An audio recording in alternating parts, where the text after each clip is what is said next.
this business a while, I always find myself seeing people on social media having takes. Some I agree with, some that I don't agree with. Obviously, sometimes when it comes to LSU stuff, there are takes out there that I don't agree with. I'm sure that there are people that are out there that don't agree with mine. But I find it funny that former LSU running back Leonard Fournette has, I guess, apparently Jarvis Landry have started a podcast, and they've been going out there making statements and just kind of shooting the shit. You know, like what I really like, what I enjoy. I don't listen to a lot of podcasts. Like every year when I look at YouTube and that YouTube thing comes out of like who are the people that you listen to the most, like mine this year, ironically, was Wheels, right? Like the clip version of games of football, baseball. That was my number one. Number two was Joe Rogan, and number three was SEC Unfiltered. Those were my three because I don't really watch other people's shows. I want my ideas to be my own. But I certainly see like these clips that come out, and I see that like Emmanuel Acho comes out and wants to talk about playing careers and wants to describe Leonard Fournette's playing career to his, which Leonard's completely shatters anything Emmanuel Acho did. And so I see all these social media clips, and there are always times where I look at people and like, I don't agree with that at all, or I definitely agree with that.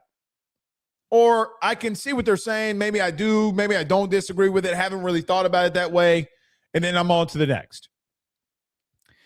There are a lot of times when I look at this and say, there aren't really people that I come out here and say like, hey man, this guy shouldn't be in this business. Like, hey, man, there's a guy out here like, yeah, put the microphone down. Because a lot of people say it to me, and I'm just like, yeah, okay, well, I get to live my dream. You don't have to listen or subscribe or do anything. But Emmanuel Acho definitely plays into that one where I'm just like, dude, I don't agree with anything this dude says, hardly ever. Now, the political stuff that he gets into, I don't even entertain because, number one, I've muted it on social media. I'm tired of seeing it. I'm sure a lot of you are there too. But to go after Leonard Fournette's playing career when you sucked, and this dude was out here literally running dudes over and going into playoff games and was actually relevant in playoff games when you didn't do anything and was one of the better running backs that we've seen in college football, injury included, and he's running dudes over, and he's the number one overall recruit in the country, and he's doing what he did to Ole Miss, he's doing what he did to Syracuse, and he's doing what he did to Auburn. Brother, you're not remotely close to touching a career like that. So I always find it funny when I see clips out there of like, look, man, I don't agree with that. I don't agree with anything that this dude says. And to be completely honest with you, because I know that y'all see all the clips. Like, I know that you see the stuff. I know that you see, even from an LSU side of things, you see what this guy's take is or that guy's take is. I'm not foolish. I'm not dumb. But there's literally nothing that I agree with him on.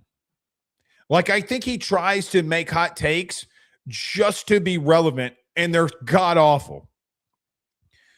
We could literally sit here, and when we sit here, we could talk about different playing careers. And I could come out and say that, well, one season of Leonard Fournette in Jacksonville or at Tampa Bay, by the way, even at Tampa Bay, is more of an accomplishment than what you ever did. And you're going after the man over what exactly?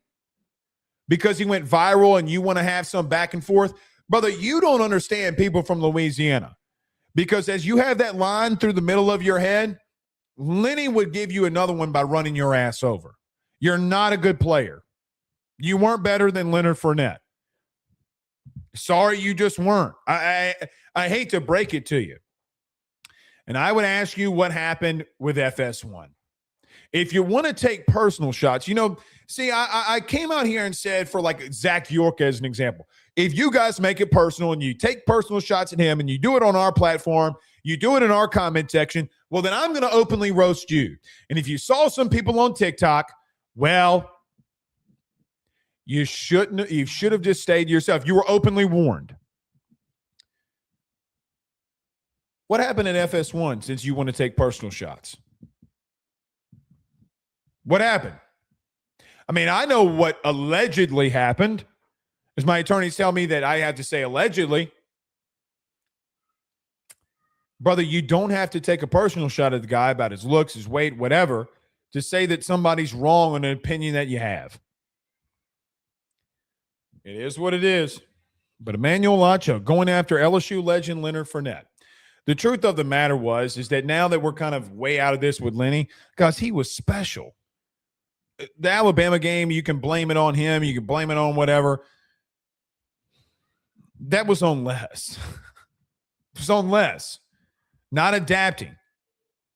But he's one of the better running backs that we've ever seen, especially coming through here. He was a special player and will always be a special player. So, Emmanuel Acho, you're going after one of our own. We're going to retaliate. All right.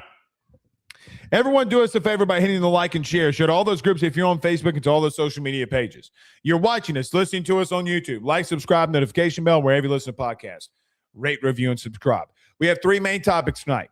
We're going to recap the Oklahoma versus LSU series.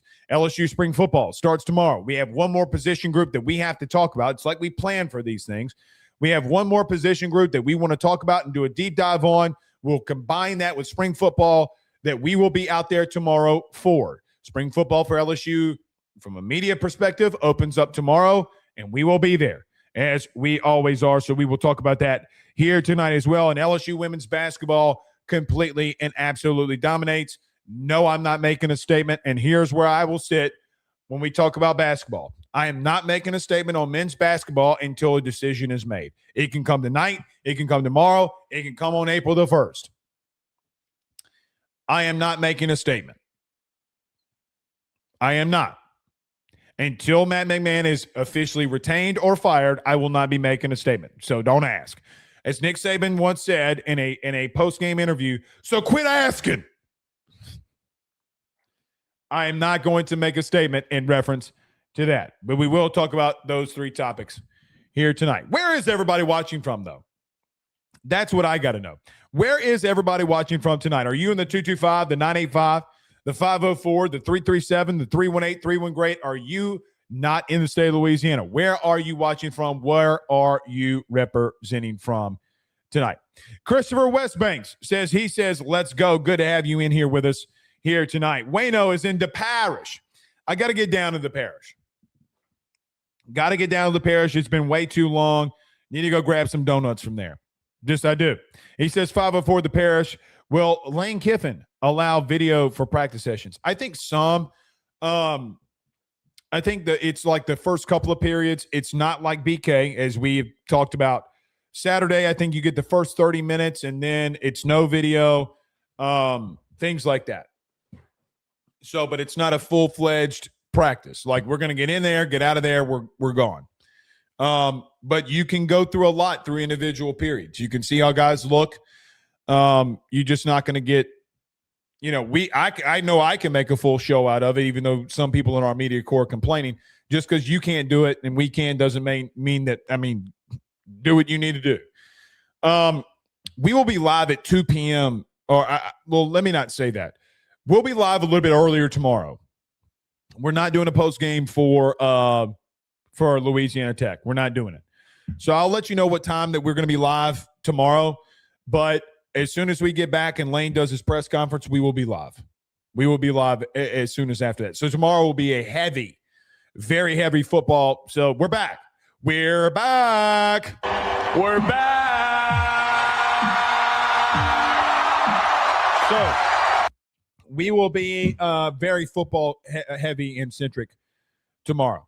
Honey Badger 3822 says Washington, D.C. Wish I was back in the 225. I don't blame you. I wouldn't want to be in Washington, D.C. either. John Roberts is in the 318-31. Great. Good to have you in here. Go Tigers 205 is in the 205. Big Birmingham in this. Oh, good to have you in here with us as well. Ethan is in the 817. That's the Dallas-Fort Worth. Yeah, Dallas-Fort Worth area. Good to have you in here with us, Ethan. Good to have you in here with us. Love Dallas-Fort Worth. Love the barbecue, by the way. Now that I get older, let me just say this. I love Dallas-Fort Worth area. Love it. Absolutely love it. I hope one day when I get old, gray, balder, and retired, or even semi-retired, I want me and my wife to travel. Let's just go to Dallas. Let's go have some barbecue there. Let's go travel. I really like the Dallas area. It's really, really nice. Richard is in the 870. Magnolia, Arkansas is in the building. And Randy Smith is in Crosset, or Crosset, however you want to say it. Arkansas, good to have you in here with us. Man, it looks like the Arkansas, it had a lot of craziness going around high school athletics. Jesus. What's going on? What's going on in the state of Arkansas? That's what I need to know. Rick Cloetti says Nashville, the 615 Tennessee Tigers in the house. Speaking of another place I love, Nashville. You know, Rick, speaking of going places, I'll leave that alone for a time being. Tyler says he's in the 870 Prescott, Arkansas. What is going on with Arkansas tonight? You absolutely got to love it. You got to love it. All right. We got a lot that we got to get into here. Everyone do us a favor by hitting the like and share. Share to all those groups if you're on Facebook and to all those social media pages. You're watching us, listening to us on YouTube. Like, subscribe, notification bell. Wherever you listen to podcasts, rate, review, and subscribe. Every AYS Sports show is brought to you by our good friends over at FanDuel. Download the FD Sportsbook app today. So I tell you every single night that we are live, or every single time that we are live, do us a favor by downloading the app on your mobile device. When you do that, I highly suggest you go over to FanDuel.com/RG for more details. Set your preferences. Let's just say hypothetically you only want to spend $100 each month. We'll set the preferences to make sure that that's all that you're spending each and every month. That is why we partner with our good friends over at FanDuel, because they put those guardrails in place for you.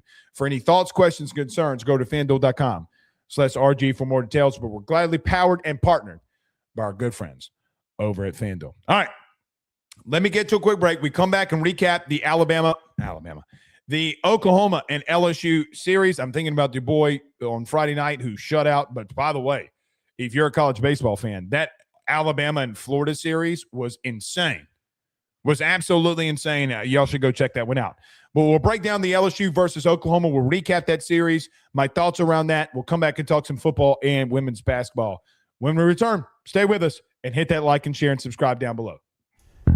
He will sell your house and find you a new. Well, Tyler's the man, he's here for you. If you want to buy or sell, well, it's not too late. Dial 955-0008.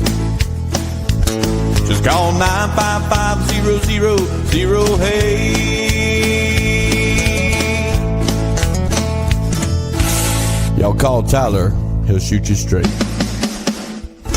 Hey guys, I want to tell you about our good friends over at Red Stick Financial. They're your local residential mortgage broker located right here in the heart of Baton Rouge, Louisiana. At Red Stick Financial, they find the bank that works for your particular set of needs to purchase the home of your dreams or refinance the current one. They truly are your partners in this process, and they pride themselves in helping individuals and families with one simple goal in mind, and that is to make home financing approachable, attainable, and stress-free. They are licensed in all Louisiana, Texas, and Mississippi. So from Amarillo to Meridian and everything in between, they have you covered. Red Stick Financial brings you creative, customized solutions, and they don't believe in the one-size-fits-all when it comes to loans. They even have special options for mobile and manufactured homes located in a flood zone and stated income financing for those of us who are self-employed borrowers. If you or someone you know is looking to buy a home, refinance an existing mortgage, or simply want to know what options are out there for your future, give Red Stick Financial a call today at 225-407-9250. That's 225-407-9250. Or check them out online at redstickfinancial.com. That's redstickfinancial.com. Before you purchase the home of your dreams or you go and do that refinance, you need to go local. Go Red Stick. We're back.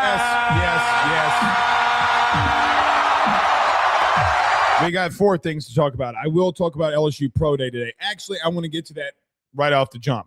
Lucas, I see your super chat. We'll get to that in just a minute. So, LSU held Pro Day today, which there was a lot of buzz. Wes Weeks running as fast as he did. Mansoor Delane, which we'll get to in a minute.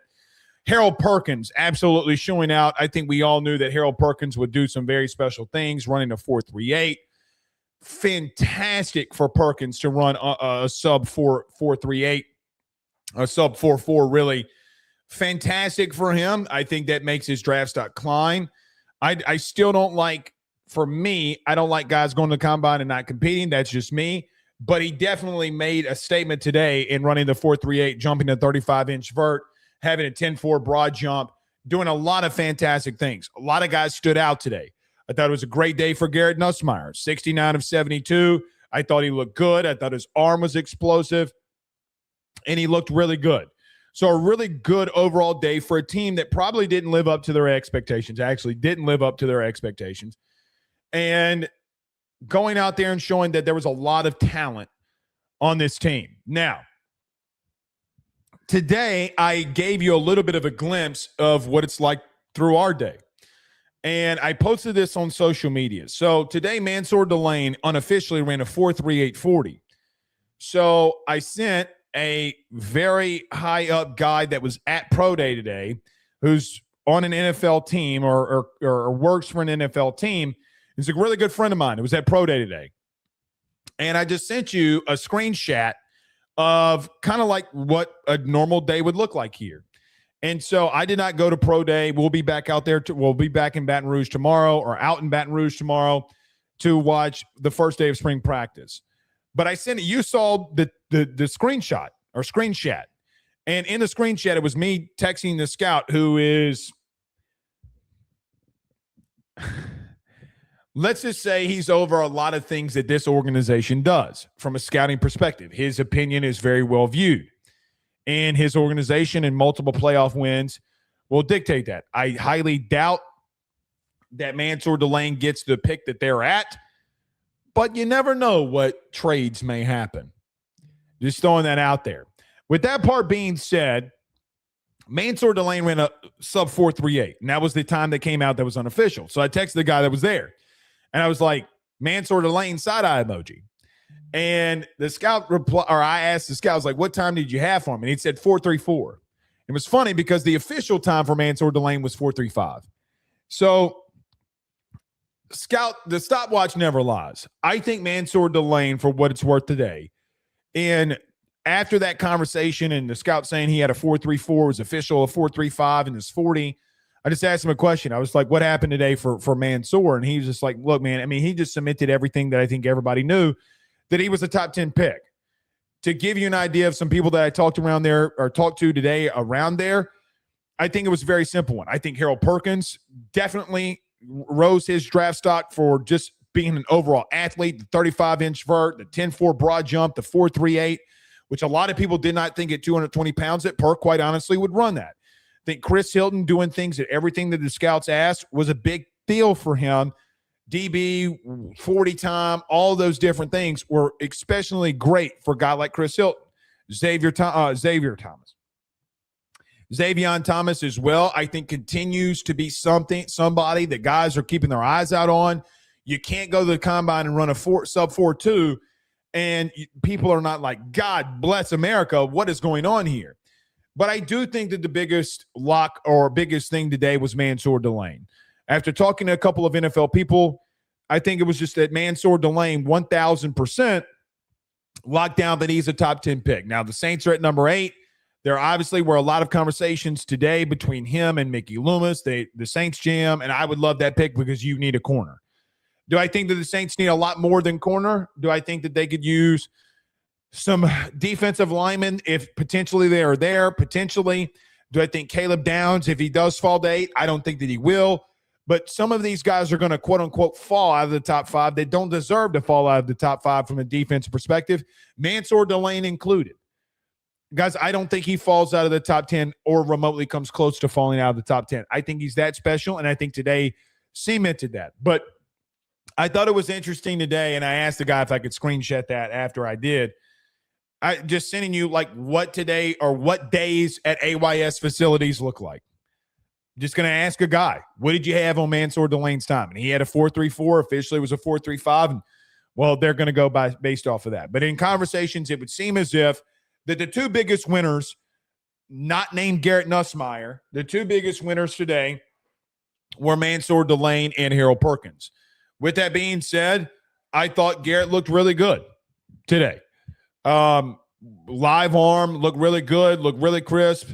And it's really good for Garrett because I think there's been a lot of question marks. I think that, look, there's been a lot of things that even I have said, and I still will stand by easily. We've had those conversations twice. So all of that being said, it was a really good day for Perkins, Delane, West Weeks. A lot of people didn't think West Weeks would run a sub-4.4, which he did. Garrett Nussmeier, Chris Hilton, Xavier Thomas, Barryon Brown. Aaron Anderson, I think, left a lot on the bone to be desired for what it's worth, but even him and some of the route running and things they did. So a really good day for LSU football and LSU Pro Day. So I'm excited for those guys and excited that they're able to live out their dream, and that is playing in the NFL. And I definitely wish them luck. So we'll see if what happens here in the draft, but I do fully expect Mansoor Delane has submitted himself into the top 10, and well, the legend of DBU continues to live on here. All right, let's move on. Lucas Abear with a $2 super chat says, LSU is on the path of not making the postseason. I'm not there yet. So let's do this recap here. I'm glad that we were not live on Saturday because I think I would have said some things that maybe I would have regretted and didn't fully mean. So I'm glad we weren't here. I don't think, nor am I at the current moment, and Lucas, I think it's funny, sending in the super chat, Lucas said, Blake, are you sounding the alarm bells after we lost to Oklahoma in game 2, and then our smoke alarm that we had to replace here went off. I'm not hitting the alarm bells yet. I think after the Kentucky series, Lucas, for what it's worth, you and I can have, or all of us can have those conversations. But this sucked. Right? This past weekend with LSU versus Oklahoma completely sucked. I think the last 2 weekends sucked. And the reason that I say that the last 2 weekends for LSU baseball sucked, because quite honestly, I think you should have won both series. I think Friday night against Vanderbilt, you had the ability to win. Gavin Guidry is left in too long. He gives up a bomb. You lose on Friday. You come back on Sunday and win. Friday, Oklahoma, quite frankly, I think when I look at and go back and rewatch the game on Friday, I think that Oklahoma, quite frankly, was a little overwhelmed of coming into Baton Rouge and playing in Alex Box. And I think that their play showed that. And you won on Friday on the back of Kason Evans having one of the best overall appearances that we've seen in quite some time. You can make the argument Cade Anderson's in game 1 versus Coastal Carolina, or you can talk about like Ty Floyd in game 1 of the national. It's funny how it's game 1s of College World Series finals. Or any time Paul Skeens had the ball in his hands. With that part being said, or Anthony Ionson's complete game versus Texas A&M, you can name a lot of those. But these past 2 weekends have completely sucked because the truth of the matter is, where I sit is I think you should have won both of them. But you didn't. I think you're right there on the cusp. And that's what makes me more aggravated, but also doesn't make me hit the panic button yet. The reason I haven't hit the panic button is because the truth of the matter is I think you should have beaten Vandy. I think you're better than Vandy. I think you should have beaten Oklahoma. I think you're better than Oklahoma. I think you're better than both of them. But the truth of the matter is the last 2 weekends have unfolded in critical situations almost identical. Gavin Guidry did not, and I saw this social media push on Saturday. Gavin Guidry did not lose you game 3. He didn't lose it for you. Gavin Guidry is now a guy that we've seen who's 90, 89, 90, 91, 92, because he's hitting 96. And when he passed over the 70-pitch mark on Sunday, it was of my opinion that you should have gone to Devin Sheeran. Now, last week I didn't say anything, and I kind of brushed it off because before the inning, in the 9th inning of Vanderbilt, I didn't go out there and tweet it. I didn't say anything beforehand. So it's easy for me to come back here and sit here and say that I'm Monday morning quarterbacking. Well, that's what a lot of us do when we do these shows. We're Monday morning quarterbacking. So all that we do, quote unquote, we're Monday morning quarterbacking the situation. But before the 8th inning happened, I sent out a tweet during game 3, and it was a simple one. Gavin Guidry's pitch count is way too high. His velocity on this fastball has gone from 95, 96. In the last batter he faced was around 91, 92. You can tell that he was feeling it. And before the inning even happened, I just sent out a simple tweet. You need to turn to Devin Sheeran. You gotta turn to Devin Sheeran here. Well, you didn't, and you gave up 2 base hits, a sacrifice bunt gets runners over to second and third. Well, and you know the rest of what happened. You wind up losing the game. Now, I'm not saying that Sheeran wouldn't have come in and given up base hits and that Oklahoma wouldn't have come storming back. But the same situation in game 1 versus Vanderbilt, not identically, but pretty much played out the same way. Gavin was off. They are seeing him in the last inning that they saw him, and they're getting really hard hit balls off of him. Vanderbilt can elevate the baseball. Oklahoma really can't. So regardless of how hard they're hitting the baseball and if it's over the fence or not, a hard hit baseball is a hard hit baseball regardless of where it goes. I thought you should have turned to Devin Sheeran. And I know a lot of people want to come out and say, well, Blake, we need to hit the panic button. We're 2 weekends in the SEC. We're 2-4. We've lost back-to-back series, and we haven't really looked good doing it. However, I still trust in Jay Johnson. Even though I didn't agree with his decision to stay with Gavin Guidry Friday night versus Vandy, nor did I agree with the decision to stay with Gavin Guidry in Game 3 versus Oklahoma. I quite simply did not. Literally tweeted before the inning even started, I don't agree with you here. I'm turning to Devin Sheeran. Well, you didn't. Gavin Guidry winds up getting hit, who, by the way, who was phenomenal. So this is not, so before we continue to go, this is not to take away from what Gavin Guidry did. He got you out of some big-time situations against Vanderbilt. He got you out of big-time situations versus Oklahoma. And quite frankly, I thought looked exceptional other than the last innings in which he faced the opponent that he was going up against. Gavin needs to continue and will continue to come out of that bullpen. He has been phenomenal. He needed to come out. And so that is what I will continue to harp on here is like, look, man, in the SEC, when you're going up against these really tough opponents and these really tough teams, whether it be Vanderbilt, whether it be Oklahoma, whether it be Kentucky that you go up against this weekend, who, by the way, well, Blake, Kentucky lost the series to Ole Miss. Yeah, go watch them. Because the same team that you just faced off against, Kentucky's never going to quit, and they're never going to stop battling, and that's a really freaking good team that you're going up against. Maybe they don't have the power, but every punch that Ole Miss landed on them, they responded. So you don't get a break here. Mississippi State looks pretty freaking good. Georgia looks pretty freaking good. Alabama and Brady Neal, who it's a grand slam. Well, Blake, they got swept in the first weekend, and they're coming off a sweep against Florida. SEC baseball is SEC baseball. And I don't remotely think that you should hit the panic button right now. I don't think, quite honestly, that I'm really remotely close. Do you want to have the conversation if they lose it versus Kentucky? By all means. You got a long way to go. Guys, you got 8 more weekends of this. You got 8 more weekends of it.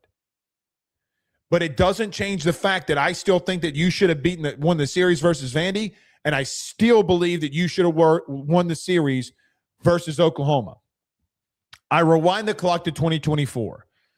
When you were losing series in the SEC, you were getting obliterated, whether it was Arkansas, Tennessee, you name them. Then all of a sudden that team turned it around. Baseball is a wild sport.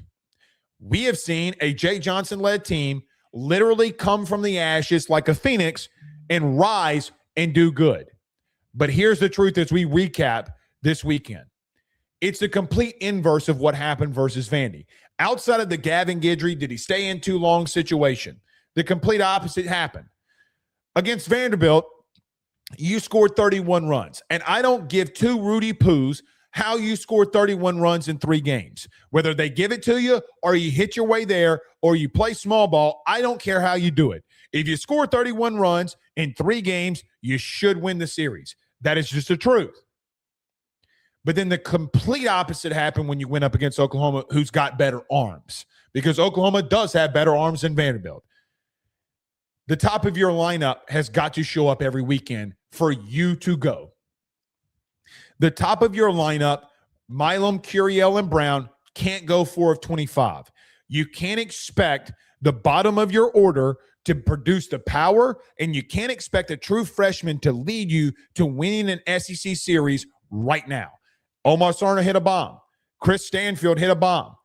And quite frankly, in game 3 and other parts of the series, your top of your lineup just did not show up, and you're pressing too much.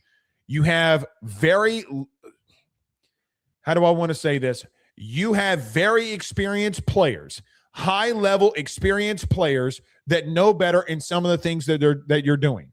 When you're down a run, swinging at the first pitch, grounding the ball out to second, or swinging at the first pitch, driving the ball, which I love, and you're not seeing the ball enough. You're not letting the game come to you.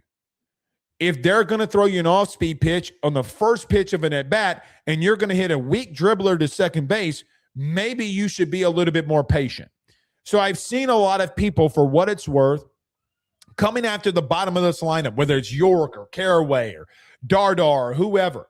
Guys, the top of your lineup this weekend, if you just want to look at the Oklahoma series, didn't perform the way that they need to perform to give you the boost that you needed to overcome. And this team is going to thrive or fail if the top of your lineup is not succeeding. That is just a fact. Now, I do think, again, you can take things in series losses. I think Sheeran looked good again. I think Guidry looked good again. I think Omar Cerna by far is a superstar in the making, and I think other players are pressing. I think they're not reacting and overthinking. I think it is as simple for this team. I am not abandoning this team. I think you still have a very talented team here. A very talented team with a lot of talent. But some of these guys are not reacting to the moment and overthinking. Guys, Zach York didn't play on Saturday. A lot of people have been pointing the finger at the big fella.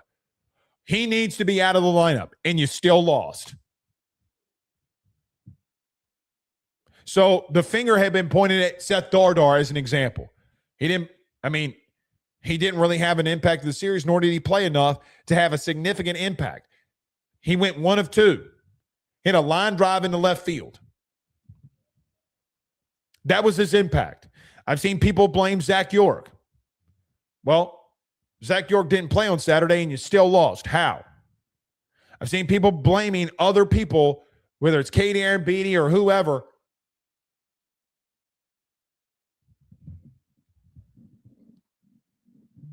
Thumbs up in the chat if you got me. Y'all got me? All right. We had a little bit of a power surge there.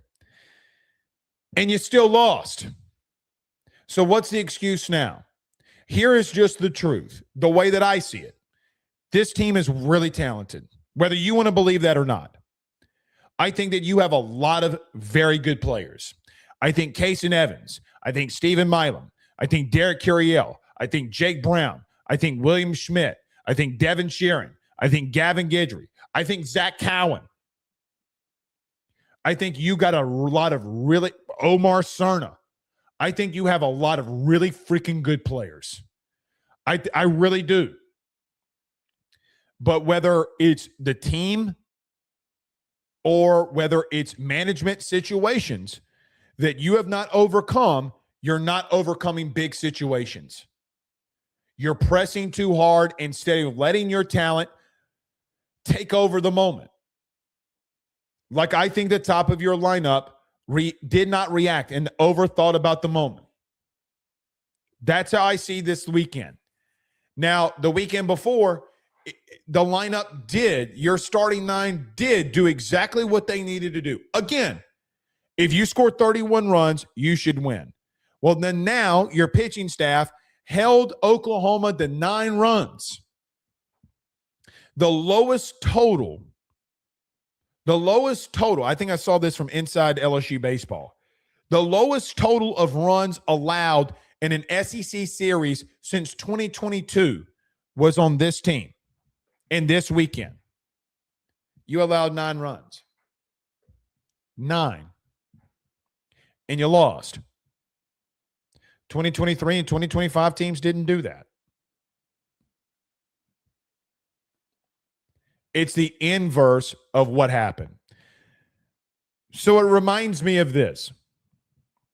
It reminds me of the conversation that you and I had on Wednesday. Well, what, Blake, Mr. Blake, what was that conversation? It was simple. At the 37-minute mark of Wednesday's conversation, I started hinting at this. And it was a 10-minute segment that you and I had. This team has yet to put a complete game together. They haven't. Friday night versus Oklahoma was them being, God, this is just going to sound awful to a team that just beat you, but guys, they were feeling the moment. They walked off into Alex's box. They saw the bright lights. They saw the intimidator. And quite frankly, their butthole was so tight, pause, but their butthole was so tight you couldn't fit a grease BB into it. They were intimidated. And once the games continued to go on, and inning after inning after inning after inning, they started to settle in. You've not played a complete game this season. So whether it's the Vanderbilt series, and in the Vanderbilt series where you're scoring runs and at will, or whether it's this weekend that runs are coming at a premium and you could barely find them. I have 2 situations where the best of you has not yet come together. You know, it reminds me of like a TV series. You know, it reminds me, have y'all ever, thumbs up in the chat, did y'all watch Cobra Kai on Netflix? Thumbs up in the chat if you watch Cobra Kai on Netflix. Because if you watch Cobra Kai on Netflix, you had Daniel Russo, who was always in odds with Johnny Lawrence. And you're like, man, they're both trying to do the right thing, but because of misunderstandings, they never can come together as one. And in the final season, when they both understood about what everybody was doing and everything that had gone on, they became as one. I know that that's a weird comp, but I see that you having a really freaking good pitching staff. I do. I've seen it. I saw you do something for the first time in an SEC series that you haven't done since 2022, and you've had 2 national title teams that have been able to do, that have been here, that have been unable to do it. So explain to me how 2 national title teams couldn't do it, but this team just did. So the weekend before, I see you scored 31 runs. Regardless of how you did it, you've not come together as one. So you keep asking me, Blake, are you going to hit the panic button? Panic button on what? Well, Blake, we're losing and we don't look good doing it. Okay. Well, I got you going up against an SC opponent that you score 1 runs on at will, and then you shut them down. You shut down a top 10 opponent at home. At home, guys. In 3 games, you average up giving 3 runs. That's not a bad situation to be in. Your unrun average is 3. It's impressive. If that happens, you should be able to win 2 of the 3 games that you play in. This team has not put it all together. And here's the real question, and why you probably are hovering over that panic button, is that you think that Jay Johnson and company can't get this team to figure that out. I think for me, and this is not a shot at any other players that are on this team or on this roster, I think that you have 4 high-level talented players. I think that you have 4 players that would start and be high-leverage, high-situation guys anywhere else in the country. Derek Curiel, Jake Brown, Kason Evans, and William Schmidt. I think all four of those guys are going to be first-round picks. You have 4 first-round picks on this team, but yet the team has not been able to rally. You know, the truth of the matter was, we talked about this in game 1. In game 1, it was the bottom of your order that won you the game. Guys, if John Pearson, Zach York's 2 RBI single, if Omar Cerna and Chris Stanfield are going to have to lead you against a top 10 opponent in the country to win a series, quite frankly, you're going to lose. If Zach Cowan is the only guy and Devin Sheeran is the only guy that can shut down Vanderbilt, you're going to lose. But there have been a lot of big guys and a lot of guys that we've seen that give me hope. Guidry, Santi Garcia, a lot of these guys that I think that can be high performers for you. I have one simple question. Well, actually, I have 2. How do you get a team who is pressing so hard to be great? The cloud that is LSU baseball is getting to this team. The cloud that is the 8-time perennial powerhouse in college baseball is getting to this team, and they don't know how to react to it. Jake Brown does. I think William Schmidt and Gavin Guidry do. I think Kason Evans does. I think Derek Curiel does. I think Stephen Milam does. When are you going to find the piece to put it all together? Now, you gotta be more consistent at the plate, because I can't remember a time when you've had high leverage situations where you've just been able to put things together and it just goes your way, whether that's in a midweek or whether that's in a weekend. But even though that cloud of the powerhouse, it feels to me is hovering over this team, because I don't care what Jay says, even though I agree with 99.8% of the stuff that comes out of that man's mouth. Pause. But I do. I think Jay Johnson is elite at his job. Elite. I'm continuing to put the faith in a 2-time national championship winning head coach who, quite frankly, I think that 2023 was a greatly coached year. I think 2025 is one of the best coached years that we've ever seen. I think 2024 was Jay Johnson's best coach year ever. From what he got that team and where they were to where they ended up. And you ran into a team that was just quite simply better than you. The question remains, when are you going to put an entire game, an entire series together? Because Kentucky's rolling in here this weekend. Kentucky rolls in, and a team that's coming off of a series loss to Ole Miss, which, by the way, Ole Miss has serious power. Serious. They have a young man, and we will talk about that when we get to the Ole Miss series, that is on pace to hit 32 home runs, if not more. But I watched game 1, game 2, and game 3 of that Kentucky and Ole Miss series. And I got to give Kentucky a lot of credit. Guys, they are Kentucky. They're the same team that you faced in a lot of regards in 2023. High contact, will get on base, run. They have a couple guys in their lineup. They got power. And defensively, they're really freaking good. And they're athletic, and they're fast.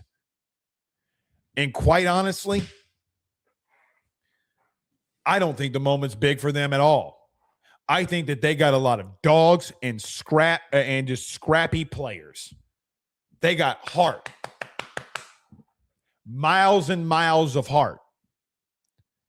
And I think you got heart too. But as Gene Hackman said in the replacements, when he was asked what is going to bring back the Washington Sentinels to beat Dallas, and he points to his chest and he bangs it, and he says, miles of heart. Who's got it? You know, it doesn't really matter what I think. Really. I can see that you have high level talent. I can see that you have a lot of really special players. I can see that I think that you got 4 first-round dudes on your roster, arguably more or around equal to any other team in college baseball, and it hasn't mattered. Hadn't mattered. Because I think William Schmidt will be a first-round pick. I think Casey Evans as well, as much as people want to argue me on that. I think Derek Curiel and Jake Brown are first-round picks. And it hasn't mattered because collectively as a team, you're feeling the moment. I'm going to trust in Jay. So people keep asking me, are you hitting the panic button? Hell no. Actually, let me quote one of my favorite songs of all time. Hell no to the no, no, no. Hell to the no, hell no. I know you want to. You got 8 more of these to figure it out. 8 more. So the last time I checked, you have 24 more games to show that you belong, that this team belongs. Not that LSU belongs. LSU baseball is always going to belong. Always. Does this team belong? And I think you got the talent to do it. Now, a couple other things before we wrap up and get to football here. You're going to have to live with the mistakes of Ruckert if Jay puts him in there. But you had multiple abilities. Devin Sheeran gave you a double play ball. Could have got you out of the inning. He gave you a double play ball. You can't put it all together. When you do, I still think that you have the ability to be a dangerous team. All right. Lucas says they are wasting Jake Brown's talent. Well, Jake Brown, the top of your lineup, Lucas, went 4 of 25. Who's wasting it? The top of your lineup can't go 4 of 25. So even your top level dudes, quite honestly, I think some of them are thinking about their future stock more than they're thinking about the team. That's what I think. And it's going to take somebody with a big mouth who is a leader who goes in there and says, hit the ball the other way. Hit a line drive the other way. And if they throw it inside, who gives a shit? The bombs will come. The home runs will come. Not remotely close. Stephen Young with a $5 super chat says, still not panicking, but our best 2 to 3 hitters see an MLB strike zone, not a college one. I think that is a really good take, and I think it's plaguing Derek Curiel, to be honest with you. They're literally too good. But here's the thing that I would say to argue, Stephen, me and your here, Stephen, here's the thing. I fully agree with you. The alternative of that is, well, you've been here long enough and you got to know the college strike zone.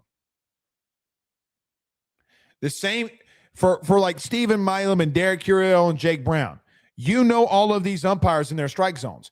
You know how I know that you know? Because they've always been there. But I agree with you. Like some of the pitches that they're taking that are getting called for strikes are not strikes. But I do agree with you. He also says infield defense with a $5 super chat. Infield defense is a big problem outside of Milam. Agreed. I don't think that gets fixed. Also agreed. He says offense has to pick up for it. Also agreed.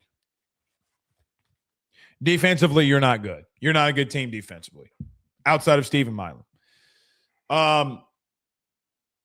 You better figure something out behind the plate too, because it is like the funny thing is I remember having to defend Luis Hernandez. Remember the conversation we had about Luis Hernandez? Remember the defense? I'm old enough to remember of me coming in here and having screaming matches with people because they wanted to argue me Luis Hernandez. You're smoking crack cocaine. Highway Rick Ross crack cocaine. If you thought Luis Hernandez was not good behind the plate. Crack. Insane.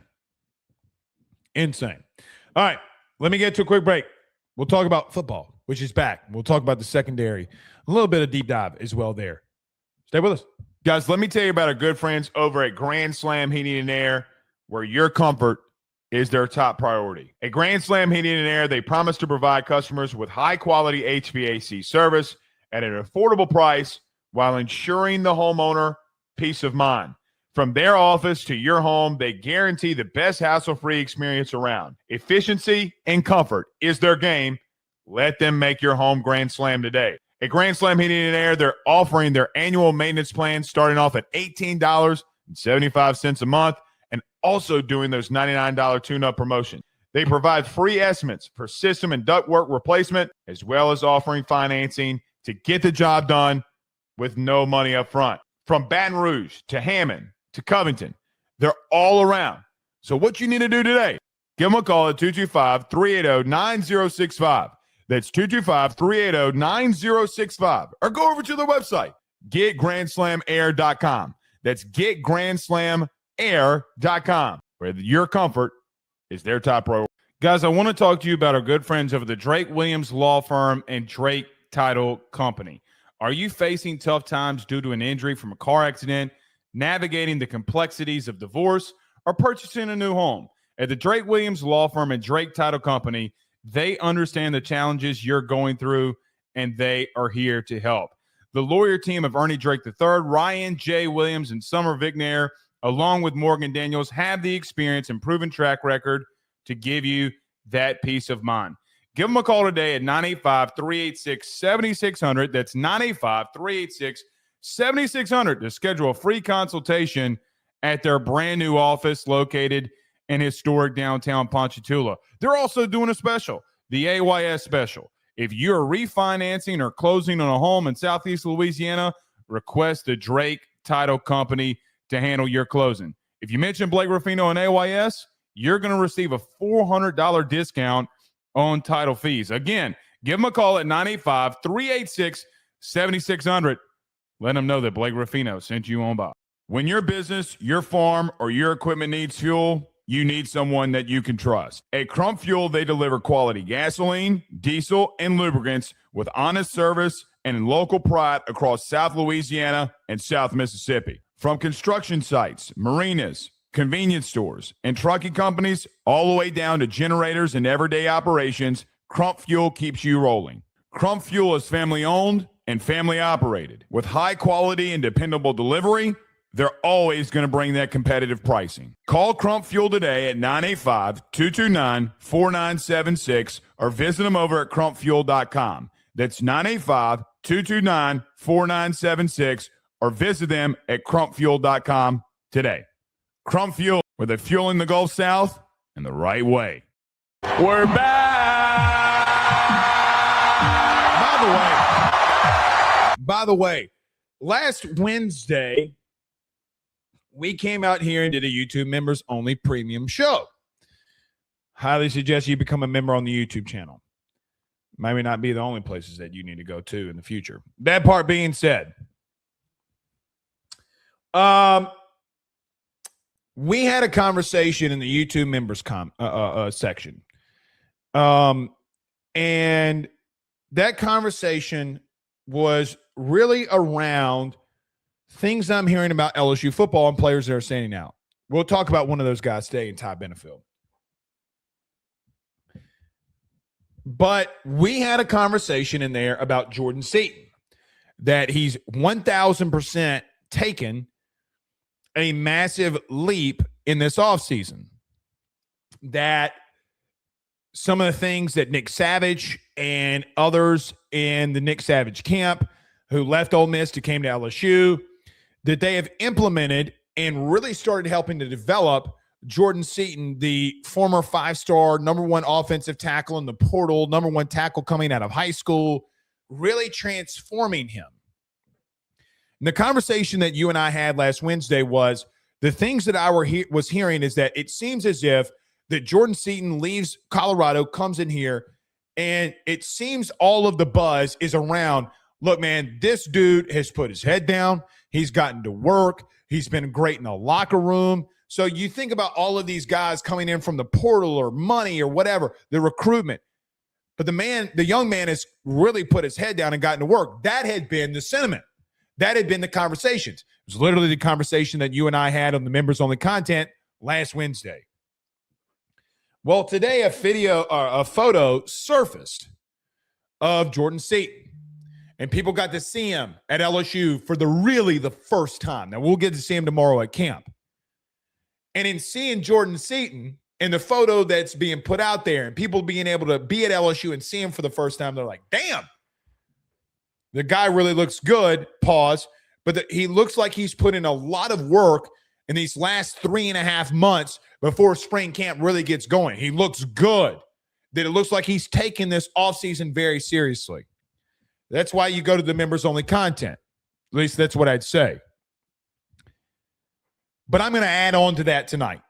As spring camp opens tomorrow, we'll get to the secondary and finish our final deep dive here of these position groups. Guys, I'm telling you, there's a couple of guys that we have been hearing about, but the work that they've been putting in, and you can see Jordan Seaton's because, look, man, it looks like he's lost some weight, looks like he's put on muscle in his upper half, he looks really good. Looks like he's really taking this offseason very serious. As I said in the YouTube members-only content, and as I tell you here tonight, looks like the date became true. I'm very high on him. I think that he has the talent and the ability, guys, to quite frankly be the best player in the sport. But offensive linemen don't get those regards. It goes to quarterbacks. It goes to wide receivers. It goes to all of these different players. Offensive linemen don't normally get that recognition or notoriety. Now, we've had some, like Will Campbell. Question I have is Jordan Seaton, can he live up not only to that, but exceed that? Because I do wonder if Jordan Seaton, who is bigger, who has a longer reach, who, quite honestly, I think is a little bit more athletic, the sky really is the limit for him. If he's going to put in that level of work, and God, please, Jesus, sweet Mary above, keep that young man healthy and knock on wood. Because if he does that with what I've been hearing of the level of work that he's been putting in, with all the things that have been coming out of LSU, I really think the sky is the limit for him, and he might be the best offensive lineman in the country, bar none. He's not the only one. So I highly suggest that you become a member and that you go back to last Wednesday and listen to that members-only content. But the thing coming out of Baton Rouge right now, and the thing that we talked about last week before this photo even surfaced, guys, I'm hearing that he is ready and poised to make a big-time push. There were a lot of players that we talked in there. Hassan Longstreet, Sam Levitt, Ty Benefield, and others. So we'll see. So spring practice does open up tomorrow. And guys, I got to be completely blunt with you. This happens to me every year. I say I'm going to go to sleep early. I'm going to go to sleep. I'm going to get a good night's rest. And I'm ready. It's like a first day of school. And I never can go to sleep. I'm so excited. Guys, I love football. You love football. Everybody loves football. And with that part being said, there are a couple of things going into tomorrow that I'm looking for. I'm going for both lines of scrimmage, interior especially. What does ball look like? What does Moore look like? Who's going to be starting at left guard? What are you doing along your offensive line if we get there? What does your interior defensive line look like? What does that entire defensive line look like? Because we're going to talk about the secondary in just a moment. But that is really the big thing here. Obviously, we're going to make our way over to quarterbacks. What is Sam Levitt's status? How does his health look? What is his availability? What is he doing? How does he look? All of those stuff are things that you know that we're going to get to. Because you win and lose games up front. And I think the biggest talking point going into this offseason is, what do both lines of scrimmage look like? Now, I talked about Jordan Seatan earlier, or just a minute ago. There is a lot of buzz coming out about this offensive line about how good they think they can be. But you've heard that before, and you're like, Blake, we ain't going down that path again. We need to see it. I'm with you. Me too. Same with the defensive line. But, guys, you're going to know a lot about this team along the lines of scrimmage. The truth of the matter is I never really came out during the spring or the fall and came out here and said your offensive line stinks. Never did that. Not once. However, every single spring practice, every single fall practice that we were given last year, guys, we ran through the entire practices. We ran through every single little detail of what I saw. Here's what I saw. I got blamed for pushing a narrative about I don't like Garrett, or I don't like Sloan, or I don't like this offense. You can only be so right for 4 straight years to say, hey, man, maybe this guy knows something. Maybe he's seen something. I hope that we have I hate to say it like this because it comes off in such disingenuous because of what literally the world has come to. I hope it's an outright war on both lines of scrimmage. I hope that tomorrow starts a path, non-pun intended, but starts a path of us coming in here. Yeah, Sam Levitt, yeah, that's a massive talking point. The wide receivers is a massive talking point. The DB room is a massive talking point. I want us to come in here and be like, you want to know what the biggest battle on this team is? This offensive line and defensive line is clapping cheeks. That is a war. That's what I hope. You're not winning shit until that is handled. That is just a fact. There's a narrative coming out of Baton Rouge right now that they're high on this offensive line. Let's go see it. We will tomorrow. And we will. I am just fired up for tomorrow's show. I am thrilled. It's time. We are back. We are back. Which leads me to the last thing that you and I will talk about tonight. Actually, I guess we could talk about women's basketball too, but the last thing that you and I will talk about tonight.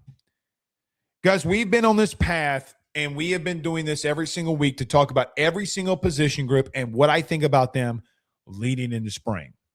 I told you that the last one we will do was on secondaries. I'm not talking to you about the linebacking core. I'm not talking to you about the tight ends because Trey Green is there, and I think that, and I've already kind of done the linebacker room. I actually did a linebacker room twice. We talked about TJ Dottery. We've talked about Whit Weeks. Tonight we end this, but the day before spring camp, in talking about this secondary. It's like we actually plan for these things. I think that the secondary has the ability and talent to be the best room in your entire team. Now, I thought last year that this edge room had that ability too. Well, they had the ability. They just didn't execute on it. But I look at PJ Woodland and what he did and the growth that he showed a year ago. Guys, there was not a player on your team last year. People can say that there's opinions or this guy did better or that guy did better. There is no player on your team a year ago that took the level of development and a step forward bigger than PJ Woodland. It does not exist. Doesn't exist. PJ Woodland was one of the best players on your team that you had a year ago. With that being said, you pair him up with Haven Finney. You pair him up with Aiden Anding, DJ Pickett, Jackson, and so many others. I think that you have a very talented corner room. I also believe that your safety room is one of the most athletic safety rooms in the entire country. I have a 6'3", 210 Ty Benefield, who I hope and pray is going to play that star role. I have Deshaun Spears, who is back, who also took a massive developmental step last year, and now it's his time. And we have Tamarcus Cooley, who quite honestly I do think is in a battle with Fahim Delane. And we know how talented and know how good those Delane brothers are. Guys, I look at your secondary and say there were times last year that it was a no-fly zone. Ole Miss was a playoff team, couldn't do shit. Texas A&M did do some stuff on you, and that was the worst game that you had. Oklahoma didn't. There were so many times where I looked at this secondary and said, look, man, you are really good. And I know the last time that we saw DJ Pickett, he kind of got picked on. Good. Because now he's had the entire offseason to think about it. It's probably the only thing he's really thought about is getting that lick back. Because I think Ty Benefield was the biggest steal in the portal. I think that he is that good. I think that as much as I love Harold Perkins and think Harold Perkins is a really good player and really good athlete, I think in that star position, if that's where Ty Benefield plays, he just is better fit for that role because he can actually cover.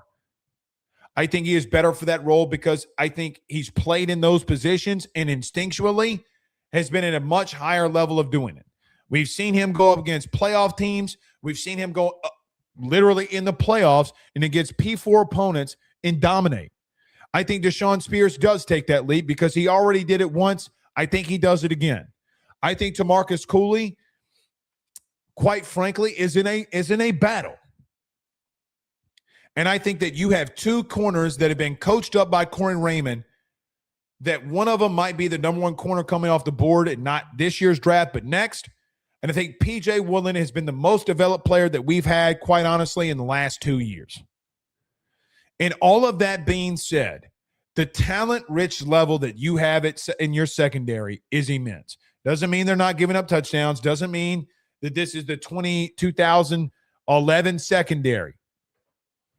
But they're going to be very good. And they have that ability to be that. I am as bullish as I was on this defense a season ago. You know, the conversation that you and I had last year is that I came out of spring saying that if I had to state what I think that this defense was, go back and check the archives. I said that I thought that last year's defense was a top 30 unit. I thought that they were easily a top 30 unit, that you were going to go from 108 to the mid-60s to a top 30 unit. You ended at 27. Guys, I think this secondary, even with Mansoor Delane leaving, which is a top 10 pick leaving, I think you're just reloading. You're not rebuilding. I think they're that good. I think you have range, speed, athletic ability, and physicality. And I think you have a guy on the bench at safety in TaMarcus and Fahim Delane that can push every single one of those positions and will. The truth of the matter is that I think that this could be your best room. And they're going to go up against a lot of very talented wide receivers this offseason, and they're going to go up against an offensive coordinator and quarterbacks that can really take it to them. Their iron will sharpen iron in this offseason. Are they going to prove me as the Bayou Nostradamus, or they going to make me a fool? I think they're there. And I think that they're going to be really good. Do they put it all together? Will be the question. All right.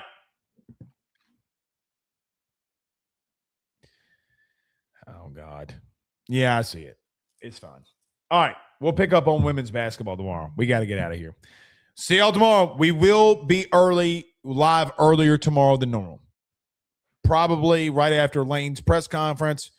Probably around 1 or 2 we'll be live. All right. We'll see y'all tomorrow. I'm excited. Spring football's here. We'll see y'all then. Peace.